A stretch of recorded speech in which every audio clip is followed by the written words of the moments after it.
Resilience is not cultivated in comfort, it emerges under pressure.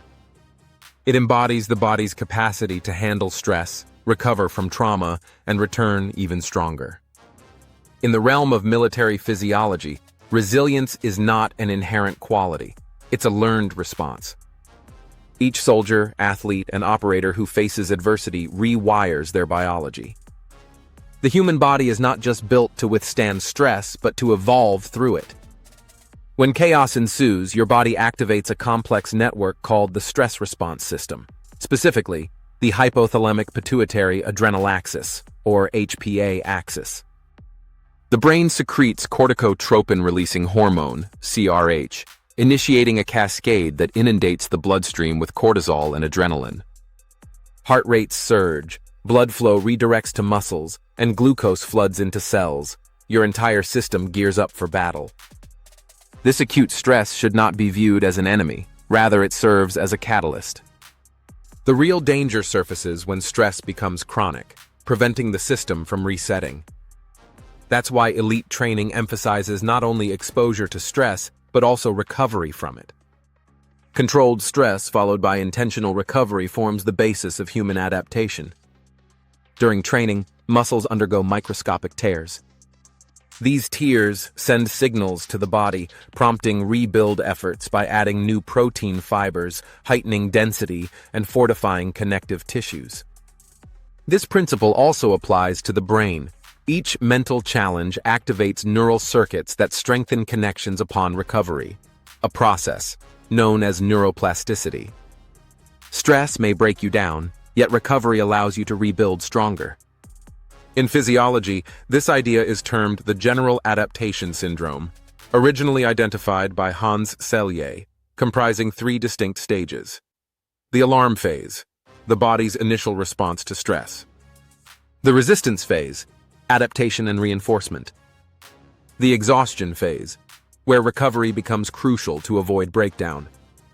Elite operators find themselves in that crucial middle ground, the resistance phase. Here, stress transforms into training rather than trauma. Each exposure, whether it's heat, fatigue, altitude, or fear, forces recalibration. Over time, what once overwhelmed becomes routine. This process embodies stress inoculation, the foundation of resilience. The cardiovascular system adapts similarly. With repeated exposure to stress, stroke volume, the amount of blood pumped per heartbeat increases, making the heart more efficient. Blood plasma expands, capillaries multiply, and mitochondria within cells grow in both number and efficiency, producing more ATP, the energy currency of life. Muscles learn to buffer lactic acid while the nervous system recruits fibers more effectively. Every repetition under pressure imprints a new physiological code, become harder to break. However, resilience is not solely physical. The brain develops alongside the body. Through controlled exposure to adversity, the amygdala, which governs fear, becomes less reactive. In contrast, the prefrontal cortex, responsible for decision-making, gains strength.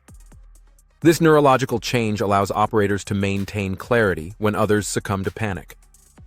They experience fear but act through it.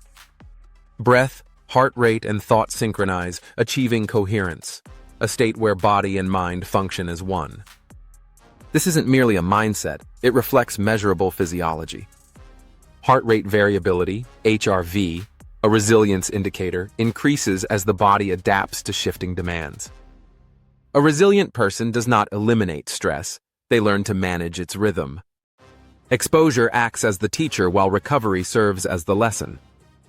Cold immersion sharpens the vascular system, enhancing contraction and expansion efficiency, thus improving circulation and immune function.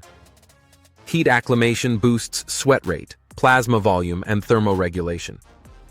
Sleep deprivation drills build cognitive endurance, not by eradicating fatigue, but by enhancing the brain's ability to function under it. Each system, muscular, neural, and hormonal, collaborates effectively under pressure. In aerospace physiology, adaptability gets tested to extremes: altitude, pressure, and acceleration. Fighter pilots confront hypoxia, which gradually limits oxygen and clouds judgment. Through training, they become adept at recognizing early signs such as tingling fingers and delayed thought, enabling them to regulate their breathing before blacking out. The underlying principle remains the same. Awareness under pressure equates to survival. The essence of resilience resides in intentional exposure, not reckless endurance. It's the structured chaos of training that equips individuals for real-world challenges. Each moment spent in discomfort teaches your body and mind that you are safe amidst stress. This singular belief rewires your biology. When a storm brews, it's too late to learn how to swim. Resilience builds during calm moments, through every early morning run, each deliberate cold exposure, and every choice of discipline over ease. The resilient do not wish for lighter loads. Instead, they train to develop stronger backs. So, when fatigue descends, when muscles burn and breathing becomes labored, remember your body is attentive. It documents the struggles you face, priming for what's next. That discomfort isn't punishment, it's adaptation at work.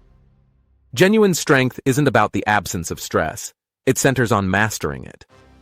To be truly resilient is to be prepared, physically, mentally, and emotionally tuned to endure, recover, and make progress. Resilience is not merely what keeps you standing after the storm. It's what transforms you into the storm,